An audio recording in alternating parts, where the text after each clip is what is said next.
یہ زندہ ہے، پھر وہ اس کا علاج شروع کر دیتا ہے۔ دوسری طرف کائی قبیلے کے لوگ ارطغرل کو تلاش کرنے میں مصروف تھے۔ سپاہی زور زور سے ارطغرل کا نام پکار رہے تھے۔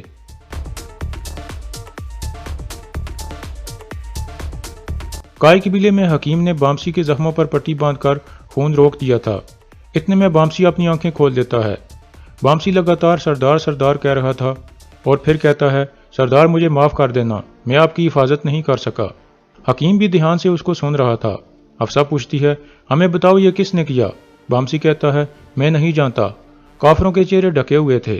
پھر اس کے ذہن میں وہ منظر آتا ہے جب ارطغرل شدید زخمی ہو کر گر رہا تھا اور ایک آدمی اپنی تلوار ہوا میں بلند کر رہا تھا۔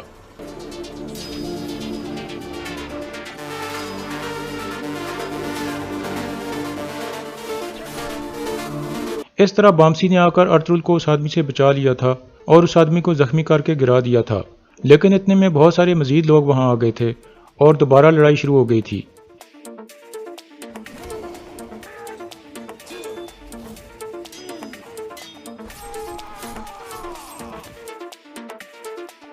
اس دوران بامسی ارطغرل کے پاس پہنچ جاتا ہے اور سپاہیوں کو بلانے لگتا ہے۔ اتنے میں 2 سپاہی وہاں آ جاتے ہیں اور ارطغرل کو اٹھا کر وہاں سے ایک طرف لے جاتے ہیں۔ بامسی کو بس اتنا ہی پتا تھا کہ 2 سپاہی ارطغرل کو وہاں سے لے گئے تھے اور ارطغرل شدید زخمی تھا۔ دوسری طرف دھندار اور اس کے سپاہی اس جگہ پہنچ جاتے ہیں جہاں 2 سپاہیوں کی لاشیں پڑی تھیں۔ سب ان کے پاس رونے لگتے ہیں۔ کائی قبیلے میں حکیم پوچھتا ہے، وہ سپاہی ارطغرل صاحب کو کہاں لے کر گئے تھے؟ ہمیں بتاؤ تاکہ ہم ان کی مدد کر سکیں۔ بامسی کہتا ہے، یہ میں نہیں جانتا۔ پھر بامسی دوبارہ بے ہوش ہو جاتا ہے۔ حفصہ کہتی ہے، میں جا کر حلیمہ خاتون کو بتاتی ہوں جو بامسی نے ہمیں بتایا ہے، وہ بھی میری طرح تکلیف میں ہیں۔ یہ کہہ کر حفصہ باہر نکل جاتی ہے۔ اس کے جانے کے بعد حکیم سعد الدین کے سپاہی کو کہتا ہے، تم جا کر امیر سعد الدین کو ساری صورتحال سے آگاہ کرو۔ دوسری طرف اسلحان بھی اپنے سپاہیوں کے ساتھ جنگل میں کائی قبیلے والوں کے پاس پہنچ جاتی ہے اور حلیمہ خاتون اور حلیمہ سلطان کو دلاسا دیتی ہے۔ حلیمہ کہتی ہے، ہم نے ہر طرف تلاش کیا لیکن ارطغرل کہیں نہیں ملا۔ اسلحان کہتی ہے، آپ پریشان نہ ہوں، ہم مل کر ارطغرل صاحب کو تلاش کر لیں گے۔ اتنے میں سعد الدین بھی اپنے سپاہیوں کے ساتھ وہاں پہنچ جاتا ہے اور ان کے سامنے اپنے خاص آدمی کو کہتا ہے، کائی قبیلے کے سپاہیوں کے ساتھ مل کر ارطغرل صاحب کو تلاش کرو، جب تک ہمارے حاکم اعلیٰ نہیں مل جاتے تب تک کوئی واپس نہیں آئے گا۔ پھر وہ حلیمہ خاتون کے پاس جا کر کہتا ہے، میں نے جیسے ہی اس بارے میں سنا میں یہاں آ گیا، میرے سپاہی دن رات ارطغرل صاحب کو تلاش کریں گے۔ میں نے اپنا حکیم بھی کائی قبیلے بھجوا دیا ہے جو آپ کے زخمیوں کا علاج کرے گا۔ دھندار کہتا ہے، ہم خوفزدہ ہیں کہ جس کسی نے بھی یہ کیا ہے وہ ارطغرل بھائی کو ساتھ لے گیا ہے۔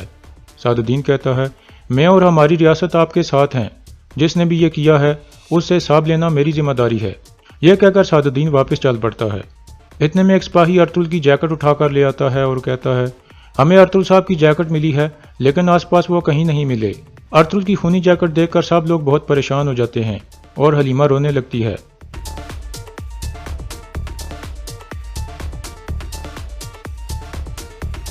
کارا جیسر میں آرس اپنے سپاہیوں کو اندر بلاتا ہے اور کہتا ہے، ہم نے ایک بڑے دشمن سے چھٹکارا حاصل کر لیا ہے، اس خوشی میں ہم ایک بڑے جشن کا بھی انتظام کریں گے، لیکن ابھی میں آپ کو کچھ دکھانا چاہتا ہوں۔ پھر 2 سپاہی ایک صندوق اٹھا کر اندر داخل ہوتے ہیں اور سب کے سامنے رکھ دیتے ہیں۔ آرس صندوق کھولتا ہے، اس میں ارطغرل کی تلوار پڑی تھی۔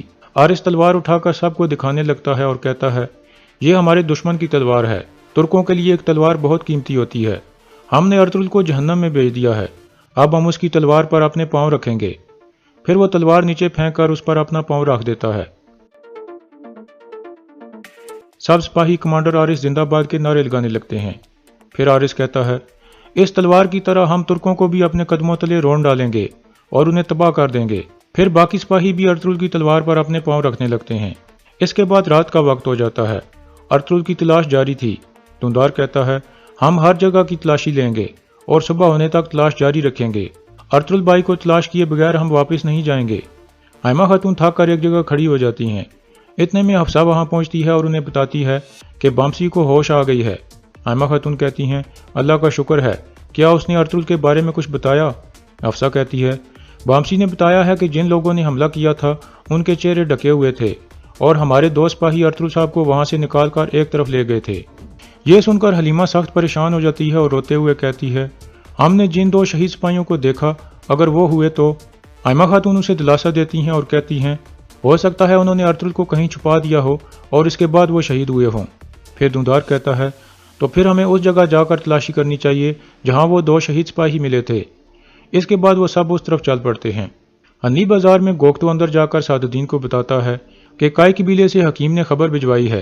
بامسی نے بتایا ہے کہ وہ حملہ آور ڈاکو تھے اور ان کے چہرے ڈھکے ہوئے تھے۔ بامسی نے ان کے سربراہ کو زخمی کر دیا تھا اور 2 سپاہی ارطغرل کو نکال کر وہاں سے لے گئے تھے۔ سعد الدین کہتا ہے جب تک ہمیں ارطغرل مردہ یا زندہ نہیں مل جاتا ہم سکون سے نہیں بیٹھ سکتے۔ اپنے آدمیوں کو کہو کہ وہ اس معاملے کو جلد حل کریں۔ یہ سن کر گوگتو باہر نکل جاتا ہے۔ دوسری طرف ایک جگہ سلطان علاء الدین اور ان کے سپاہیوں کے لیے خیمے بنا دیے گئے تھے۔ ترگت بھی اپنے سپاہیوں کے ساتھ وہاں پہنچ چکا تھا۔ سلطان اسے اپنے خیمے میں بلا کر کہتے ہیں تمہارے قبیلے سے ایک خبر آئی ہے، راستے میں ارطغرل صاحب اور ان کے سپاہیوں کے لیے ایک جال بچھایا گیا تھا۔ ترگت پوچھتا ہے کس نے کیا ایسا؟ سلطان کہتے ہیں اس کا کچھ پتہ نہیں، لیکن بدقسمتی سے بہت سے سپاہی شہید ہو گئے ہیں اور 2 آدمی زخمی حالت میں ہیں۔ ترگت پوچھتا ہے اور ارطغرل صاحب؟ سلطان کہتے ہیں ارطغرل صاحب لاپتہ ہیں۔ اب میں تمہیں حکم دیتا ہوں کہ اپنے سپاہیوں کو ساتھ لے کر فوراً اپنے قبیلے جاؤ اور تحقیق کرو اور پتہ لگاؤ کہ کیا ہوا ہے اور یہ جال کس نے بچھایا تھا۔ جب تک تم واپس نہیں آتے تب تک میں تمہاری جگہ کسی اور کو سپاہیوں کا کمانڈر بنا دوں گا۔ اب تم جاؤ اور ارطغرل صاحب کو تلاش کیے بغیر واپس مت آنا۔ اس کے بعد اگلا دن شروع ہو جاتا ہے۔ ارطغرل کی تلاش ابھی تک جاری تھی۔ اتنے میں ایک سپاہی آ کر حائمہ خاتون کو بتاتا ہے کہ ہمیں ایک جلی ہوئی لاش ملی ہے۔ یہ سن کر وہ سب فوراً اس طرف بھاگتے ہیں۔ کچھ دیر میں وہ سب وہاں پہنچ جاتے ہیں اور اس جلی ہوئی لاش کو دیکھ کر چونک جاتے ہیں۔ حائمہ خاتون کہتی ہیں یہ ارطغرل نہیں ہو سکتا۔ پھر حلیمہ اور حائمہ خاتون لاش کے پاس بیٹھ جاتی ہیں۔ حلیمہ اس کے ہاتھ سے انگوٹھی اتارنے لگتی ہے تو حائمہ خاتون اسے روک لیتی ہیں اور خود انگوٹھی اتارنے لگتی ہیں۔ اس وقت انگوٹھی ایک اہم نشانی ہوتی تھی۔ پھر حائمہ خاتون انگوٹھی اتار کر اسے صاف کرنے لگتی ہیں اور اسے دیکھ کر حیران رہ جاتی ہیں۔ وہ ارطغرل کی انگوٹھی تھی۔